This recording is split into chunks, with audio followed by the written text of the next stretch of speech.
Good morning, everyone! It's day 2 at the CrossFit Games and our 7th day here in the United States. It's bonding time for me and Coach Chris since Justin went with his family to Chicago. So bonding kami. I think it's time for me to ask my interview questions. So hold on as I'll ask it to him along our whole day together. Okay, so question number 1. Why did you go back to the Philippines back in whenever it was? Oh, I went back to the Philippines just to have my own business and open a box. Next question. What was your initial goal as a CrossFitter when you arrived in the Philippines? Twitter just continue my passion for CrossFit, but it kind of led towards being a box owner and a coach, and basically spread my knowledge and experience in the United States and teach it to my members. So initially, diba, you wanted to be a competitive athlete and try it out in the Philippines. Did you ever? Yes kaya. May time pa nga na may dinilema ako, parang I should let go of my becoming competitive athlete. Okay, so was it ever a goal of yours to be the number 1 CrossFitter in the Philippines? Game. Obviously, it's part of being a CrossFitter to compete and excel in the sport. But when I actually came back to the Philippines and finally opened my own box, the competitive side was a dilemma, yes, because I was wanted to practice a sport, but at the same time, I'm embracing a coaching lifestyle. So I had to choose whichever I'm more driven and passionate, which is coaching. So lucky for me na coaching yung pinili niya at hindi pagiging competitive athlete, because apparently you can't really be both or good at both. I'll try my best not to mixing it answers and let Coach Chris answer. Go first year. First year, syempre, daming misunderstanding, the expectations obviously of her being an athlete, pero at the same time she's working, so there's a lot of conflicts during that time. Tapos she's new to the sport, so medyo nangangapa pa siya. She has no background with CrossFit, but she does have athletic background, so that was a little bit easier for me to really teach her some basic movements and yun.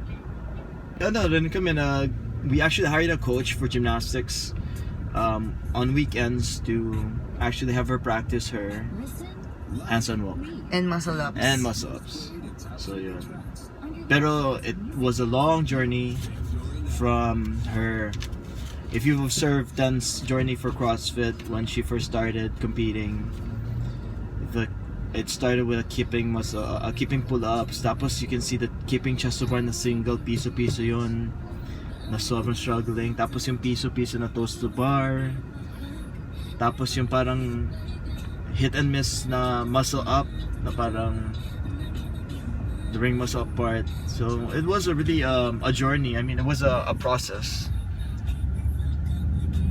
But in time, with all the hard work you put into it, the trust, obviously the trust in the process, kasi syempre you get frustrated as an athlete.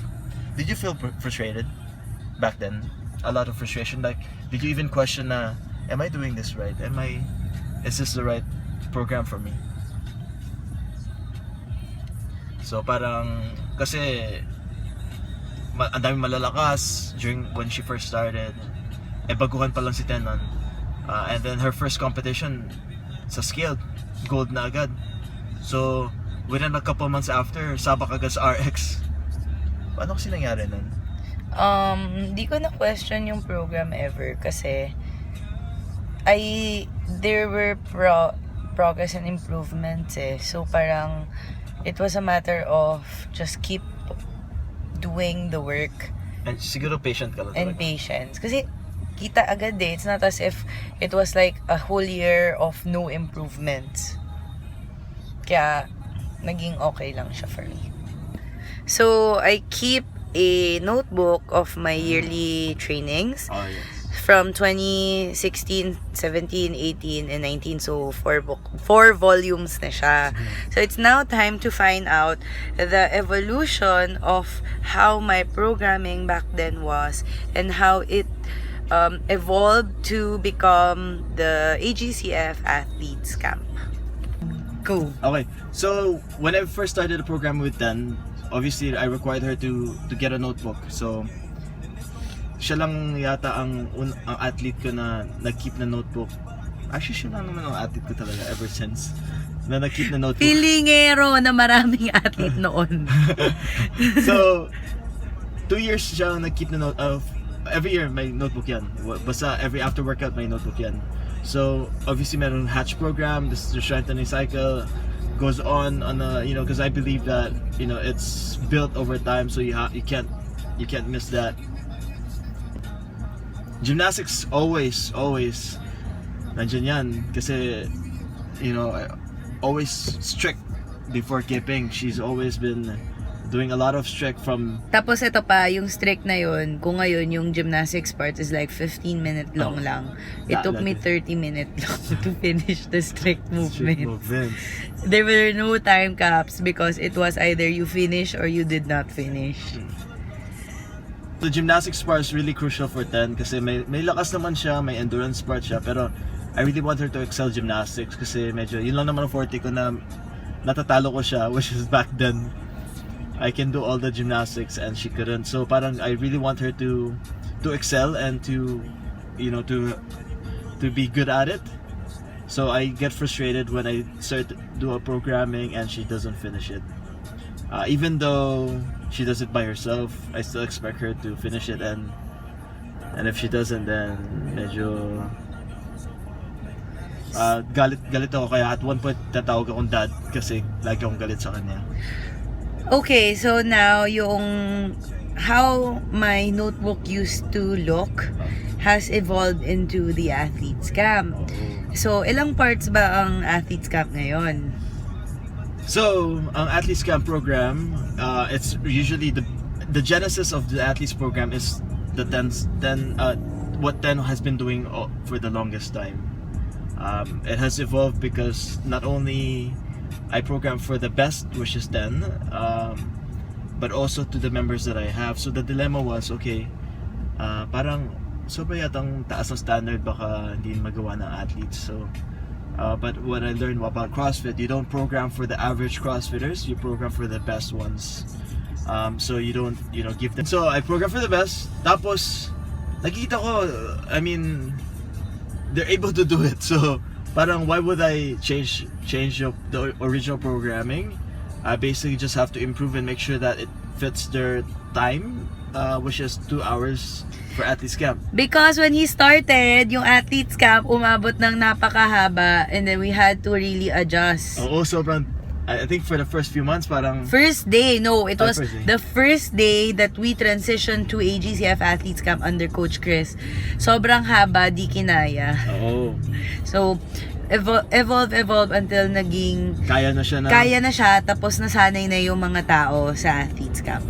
Next question. So, it's time to make kwento about our first international competition. Where was it? It was Asian Championship.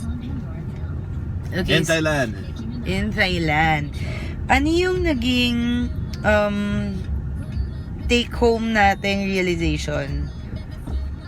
So, una, na-witness natin na ang daming malalakas from Hong Kong, from Japan. That was the first time that Grabe. we met Victoria Campos, Yuko si Sakuyama, tapos yung mga Vanessa Fong, at yung isa pa taga Hong Kong, si STL na nabalian ng kamay. si Emily Crutchley. Oo, malakas yun. Sobrang lakas nila. So parang kahit na malaki sila, naliliit kami.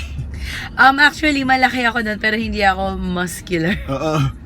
And it was the competition na first time na maka-experience ng rope climb. Oo. So, Grabe, no? Rope climb pa rin talaga. Rope climb Okay. So parang yung rope climb, so that was the first international competition. So the workout was? I think it was around 3 rope climb, then number of thrusters decreasing, then rope climb ulit is thrusters. So thrusters given, kayang buhatin ni Ted yan. So parang okay, kaya-kaya. Pero doon sa rope climb, It was a really new movement for me. Hindi naman ako ganun ka nakatrain. and take note, she was less than a year of doing CrossFit before she qualified for that. So imagine someone who's not into CrossFit, doesn't have any background, was just scaled, put into RX within a span of less than a year, and being international. So parang obviously we want to perform, but talagang with the lack of experience and training yet, hindi talaga nakaya at that point. Kaya umiyak ako after that thing. And then, na-sermon na ni Chris na parang, if you really want this, you have to work real hard. Sa loob pa yan ng hotel.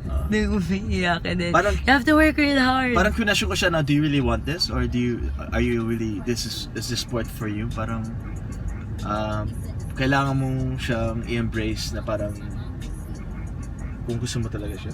It wasn't all celebrations back then. It was heartbreak at a very early stage na you wouldn't know if gusto mo ba talaga siya or ano, parang ito na yung competition, malayo na sila. Kaka-start mo pala ang kaya bang habulin. Yun. So, if you are to compare yung Asia Championships experience ko yung first time, because it was my first international competition, compared to CrossFit Games this year, when in fact parang back to square one ulit, kasi it's also another first international competition, kasi first na really big scale, the Correct. biggest scale. Hindi siya international, it's worldwide. So, the strongest of each nation. So definitely there's something to compare when it comes to her experience. So parang we are reliving the day one of what was then back then when she was doing it in Asia. Now she's doing it competing with all the strongest in the world. So parang ang daming realization, ang daming kailangan gawin. Yung difference siguro would be I was much more prepared, as in CrossFit in general, as opposed to my first competition. Syempre bago pa lang ako noon, tapos ngayon at least kahit paano I had experience in my belt. So it really it boils down to experience. But same realization as back then, which was na daming competition, ito na yung level nila. Ano na ba? Are you going to give up and accepting the fact na ito lang yung level mo? Or are you going to strive your best to get better and at least man lang be closer, come back stronger and be closer to them? So, ano yung answer, Coach Chris?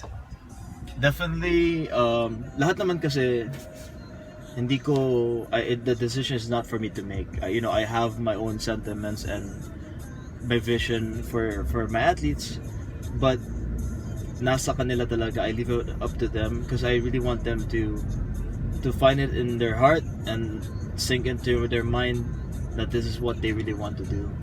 I'm just here to help them out, to guide them out with the programming and the coaching part.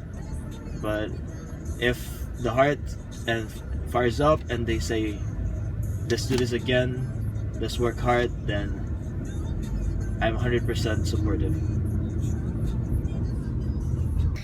And that is it. So,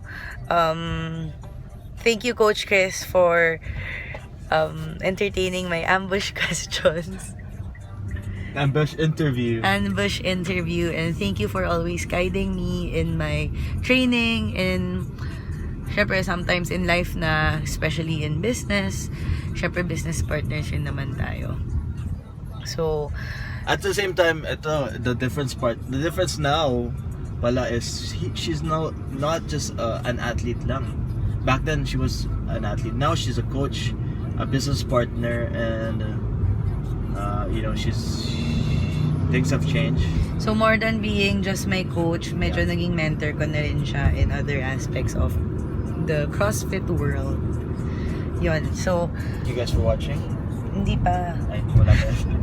Ngayon, si Coach Chris, I'm very proud to tell you na hindi lang siya, ang athletes niya may span internationally na rin. He does do remote coaching with athletes from different countries. So, abangan nyo yung progress nila. I'm really proud when I see him with his other international athletes when they compete. Hopefully, I get to stand with them sa games rin para hindi lang isa yung pinapanood niya.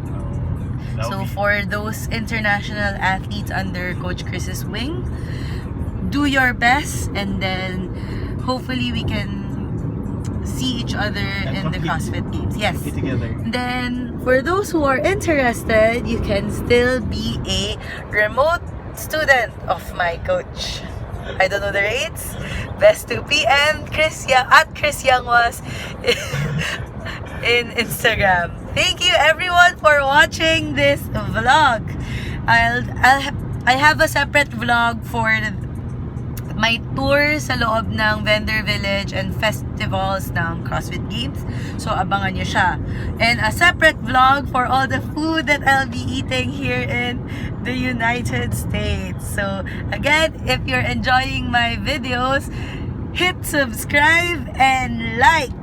Joke lang yun. Tinry out ko lang. Ginagaya ko lang yung mga YouTubers na pinafollow ko. And signing off.